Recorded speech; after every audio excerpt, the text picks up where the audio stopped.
Hello beautiful people! Welcome back to my channel. This is your Mama Sam. Hola mga amigo, amiga, kumare at kumpare. Kamusta kayong lahat? Sana lahat po kayo ay okay at safe ngayong araw na ito. At syempre, kung ako naman ang tatanungin nyo, nakikita naman ninyo ang beauty ng Mama Sam ninyo, fresh overload pa rin, di ba? Ganyan talaga kapag umiinom ka ng maraming vitamin C plus kumakain ka ng maraming banana. Dahil sa banana, mas nakakaloka ang ganda ng Mama Sam ninyo. Charot! So, kamusta naman kayong lahat? Sana lahat kayo ay okay na okay ngayong araw ng Monday. So, happy Monday sa atin lahat ng bonggang-bongga. And then, ayan na nga, mamaya magaganap na ang National Costume Competition dito sa Miss Grand International. So, malapit na tayo sa exciting moment ng labanan. At ayun na nga, malapit na rin ang finale sa darating na Saturday. So, are you excited, guys? Dapat ma-excite kayo ng bonggang-bongga. Kung ako naman, yes, na-excite ako sa mga kaganapan na mangyayari pa dito sa Miss Grand International.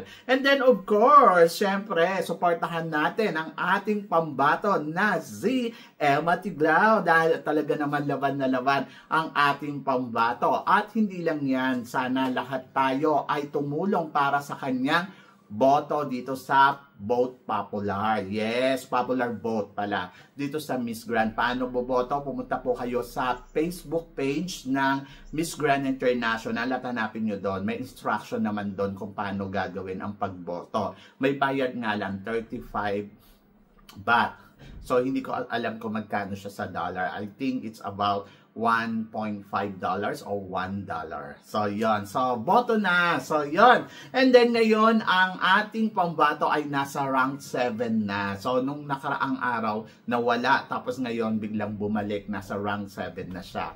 And then, I hope na mapush pa natin yan ng bonggang-bongga. So, bisita lang kayo doon sa Facebook page nila. So, para makaboto tayo ng bonggang-bongga. So, tulungan natin ang ating pambato na may angat. Oo. At hindi lang yan. Ito, para sa sumunod natin, chika, Mama Sam, tingin mo, si Miss Gana, ang susunod na queen ng Miss Grand International at matulad kaya siya kay Susubini Tonsi.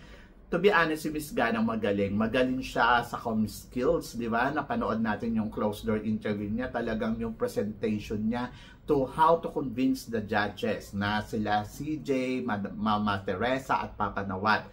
Talagang nandoon na bigay talaga ang kanyang presentation. At masasabi ko, job well done, di ba? Good job si Gana. Mula sa styling, talagang, oh my God, nakita ko siya in person. Sabi ko, ang galing, ang galing, ang galing-galing. Siyempre, kung panalo, to be honest, para sa akin, she's overqualified talaga para sa maging Miss Grand. Dahil maganda na yung status niya, yung profile niya, talagang winner. So, yun. So, sabi ko, bakit niya pa kailangan sumali pa ng Miss Grand?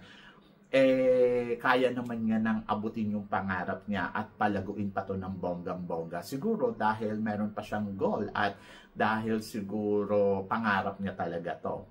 Pero sabi ko nga, manalo, I think nandoon yung chance sa lahat naman ng candidates, di ba? May chance naman talaga silang masungkit ang corona ng Miss Grand dahil binibigyan sila ng pagkakataon na ipakita yun sa organization na parang mapili sila. Ang mga kamay ng mga ganitong bagay ay nasa kandidata talaga kasi kung paano mo pinipresent yung sarili mo and then the best of the best ayun yung pipiliin ni Mr. Nawat, di ba? So yun, so kasi Gana, isa siya sa mga nakikita ko kayang mag top 5. Hindi ko lang sure kung ang tumatakbo ba sa utak ng organization ay gusto nilang maipanalo ang bansang Gana sa competition. Siyempre may mga kinoconsider din sila. I hope na sana manalo kasi hindi pa nananalo ang Gana sa Miss Grand. And ayun, sana mabigyan sila ng chance. So it's time na rin para sa Africa, di ba? And then tignan natin sa ipapakita niya. Pero style ni Gana talagang grabe. winner na winner at lumalaban talaga ng bonggang-bongga. Malay natin, siya na ang susunod na Susuvini Tonsi sa mundo ng pageantry. Yung alam mo yun, yung short hair, tapos matalino. Actually, nakagawa na rin yan si Alexi Brooks, di ba? Dahil sa lumaban sa Miss Tourism, ayun, nag-title. O, di ba, bongga. So, good luck kay Miss Gana. At para naman sa sumunod natin, chika, pambato natin sa Miss International. Handang-handa na. Yes, handang-handa na nga si Mirna Isguera para sa kanyang magiging laban sa Miss International. Ako parang feeling ko maganda naman ang preparasyon na ginawa ni Mirna para sa laban niya sa Miss International. And then, tignan natin. Ayun nga lang, no, parang nawala yung hypes. No? Nawala yung hype niya. Parang hindi masyado pinag-uusapan, nawala yung kinang, yung mga tipong ganon. Ayun kasi yung mahirap eh. Sobrang tagal ng hinintay. Mahigit isa't kalahating taon ang hinintay ni Mirna para makapag-compete sa Miss International. Sana ang binibili maayos to eh, no? Kasi ang hirap. Kawawa yung girls. Tingnan mo ngayon, ang napag-uusapan yung reigning Miss International. And then, ito namang Miss International natin ngayon, medyo parang hindi na siya napag-uusapan. Kumbaga, parang nalilipasan na siya ng panahon. Di ba? So, I hope na sana talaga makaariba siya ng bonggang-bongga sa Miss International katulad ng ginawa ni sino ba to? Si Bermeo, di ba? So, panalo, third runner-up, and then I hope na sana mabalik niya yon kahit top 5, maibalik niya ang Pilipinas. And tingin ko naman, hindi naman tayo mahertukuyo siguro, no? Dahil natural talaga ang ipinapakita niya, very Miss International ang galawan. So, tignan natin. Abangan natin si Mirna. Pero syempre, supportahan din natin. Di ba? And then, para naman sa sumunod na chika, bukod syempre sa mga pinag-uusapan sa social media about Miss Grand, Miss Globe, ayan na nga, Diyos ko. Syempre, ang ating pambato sa Miss Globe. Oo, umaariba ng bonggang-bongga. Talaga namang ipinakita ni Annabelle McDonald ang galing niya pagdating sa kudaan. So, ayun na nga, napanood natin yung head-to-head challenge nila na talaga namang grabe. May head talaga ang ating pambato. Sobrang winner para sa akin ang ating pambato na si Annabelle McDonald sa kanyang execution. So, ayun, may nagsabi nga sa akin, Ma'am, so parang ang bigat naman ni Annabelle. To be honest, performance, ayun, medyo parang naanuhan ako doon, nakukulangan sa execution. Oo. Pero pagdating sa home skills, ay winner. So, umaasa pa rin ako na syempre maipapalo to ni Annabelle McDonald ng bonggong-bongga ang kanyang laban sa kompetisyon ng Miss Globe. And malay natin, mauwi niya yung corona. So, parang feeling ko, favorite din siya dyan eh. At saka, maganda yung vibes ni Annabelle. So, tignan natin kung siya nga ba ang magta-title ngayon dito sa Miss Globe. So, abangan natin yan.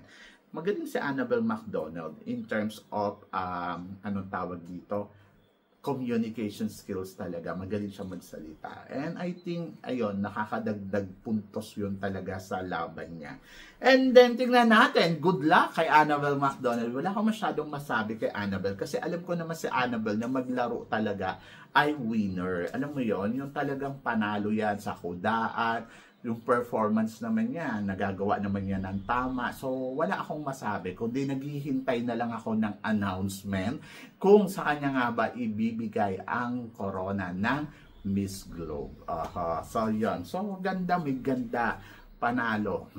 So, yun. At para naman sa sumunod natin, chika, dating Miss Earth, pupunta ng Universe. Ito nga, syempre, ang dating Miss Earth na si Imelda ay magkukumpit ngayon sa Miss Universe Kalibo Aklan 2026. Anong chika mo dito, Mama Sam? Maganda to eh. Sa totoo lang, wala naman akong masabi sa ganda na meron siya.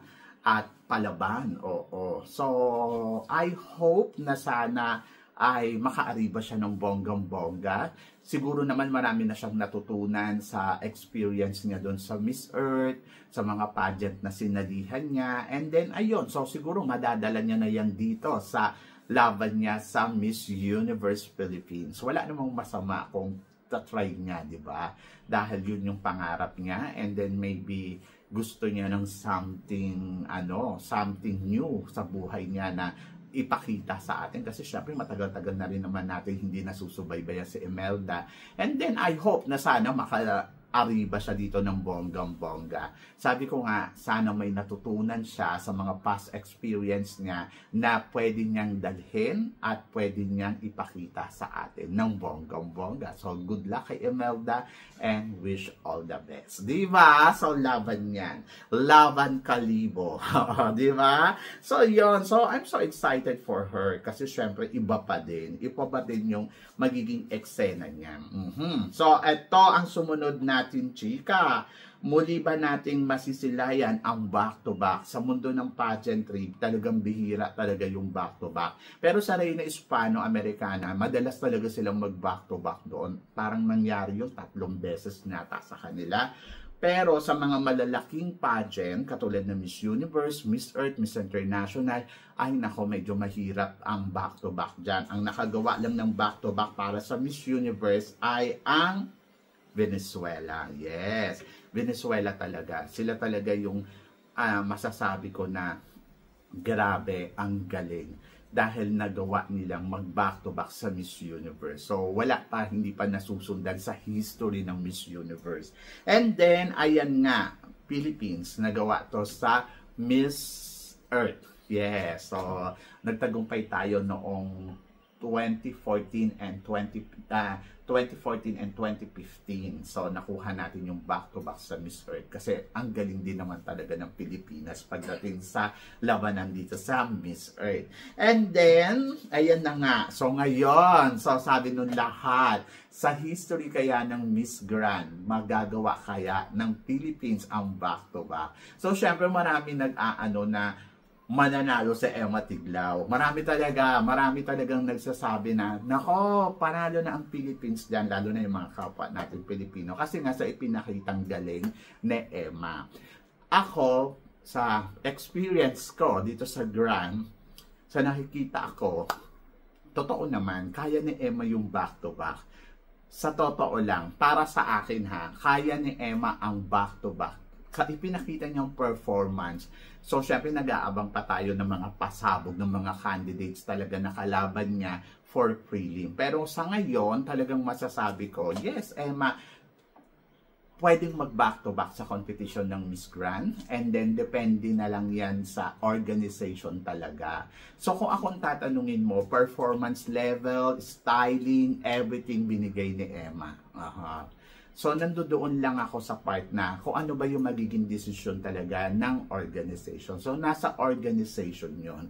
Hindi natin nahawak yon. Kasi kahit pasabihin natin, yes, nag-perform talaga tayo ng bonggang-bongga. Pero kung may nakikita naman silang iba, syempre, doon yun sa iba mapupunta. Pero syempre, nandoon ako na sana ipanalangin natin and then tignan natin, malalaman natin yan sa Saturday kung ang history ba ng Pilipinas ay magiging remarkable dito sa Miss Grand ngayon taon na to. Ibig ko ba sabihin kung gagawa ba tayo ng history na back-to-back talaga dito sa Miss Grand. Kung ibibigay ito sa atin ni Mr. Nawat ng bonggang-bongga. Kasi ang mga tanong ko dyan, ibibigay ba talaga? So, yun. Walang problema kung sasabihin natin, yes, back-to-back. Ang tanong, ibibigay ba ni Mr. Nawat? Kasi si Mr. Nawat kasi ang magdidesisyon. Sila ng mga hurado dyan. Pero sa nakikita ko, malaki ang potential na makuha natin yung history na to. So, yan. So, malay mo, di ba? So, makuha natin ng bonggang-bongga at manalo tayo. So, wag lang tayo masyadong mag-hold doon sa, yes, back-to-back na kasi wala pa namang resulta. Di ba? So, hinay-hinay lang. Para yung i-manage natin yung expectation natin. Para hindi tayo nagugulat, hindi tayo na-shock, hindi sumasama yung loob natin. Just keep going lang and keep praying for Emma na sana talaga magtuloy-tuloy ito hanggang dulo ng competition. So, yon. So, job well done, Emma, sa ipinakitang performance. Wala na tayong masasabi, kundi, yes, she's the best. So, tama yung ginagawa niya, tama yung inilalaban niya. So, nandoon na lang yan sa hurado talaga kung ibibigay sa atin ng bonggang-bongga. So, yan. So, good luck, Emma. Laban lang, Philippines. Kaya natin yan.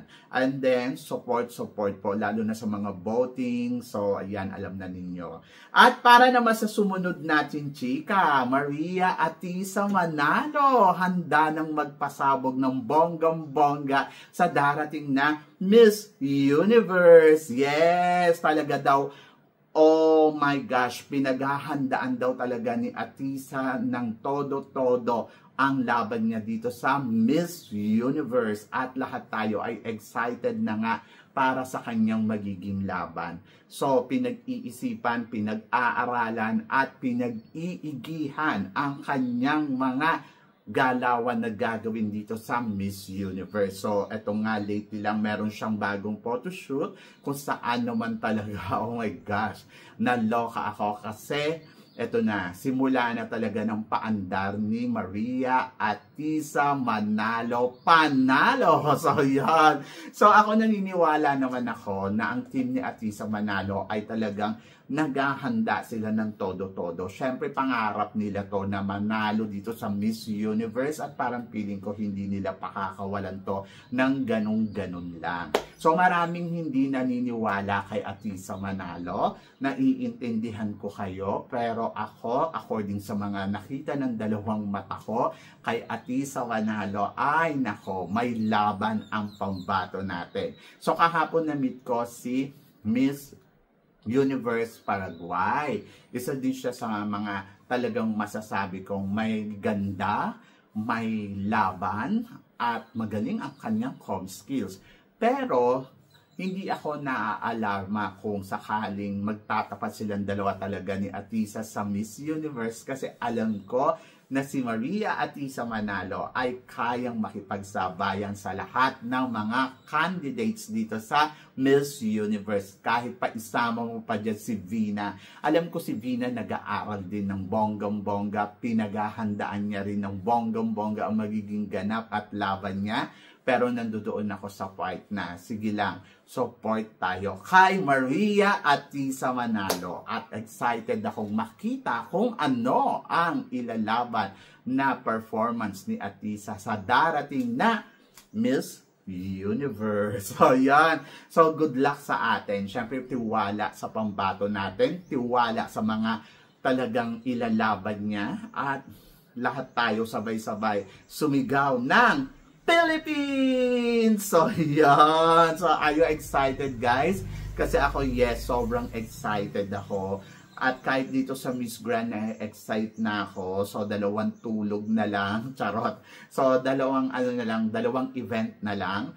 Ay, nako, malalaman na natin kung sino ang kakabog sa corona ng Golden Crown. So, Atisa and Emma, mag-penetrate kaya ng bonggang-bongga dito sa Bangkok, Thailand. So, yan. So, tingnan natin kung sila nga ba ang mag-uuwi ng mga titulong inaasam natin na Golden Crown sa Miss Grand at saka sa Universe rather. Diba? So, yan. So, kayo guys, ano guys ang masasabi ninyo dito sa mga pinag-uusapan natin ngayon? I-comment below mo yan para at least malaman ko naman kung ano naman ang chika mo dito sa mga pinag-uusapan natin ngayon. So, syempre maraming salamat sa inyong lahat sa suporta at pagmamahal na binibigay ninyo syempre dito sa channel ko. At sa mga hindi pa nakaka-subscribe, ano pang hinihintay ninyo? Please don't forget to click like and subscribe my channel. At i-click nyo na rin ang notification bell to more updated syempre sa aking mga chika. Sabi ng ganon, always keep smiling and laban lang. So guys, hanggang dito na lang. Hanggang sa muli nating chikahan. See you tomorrow. Thank you guys.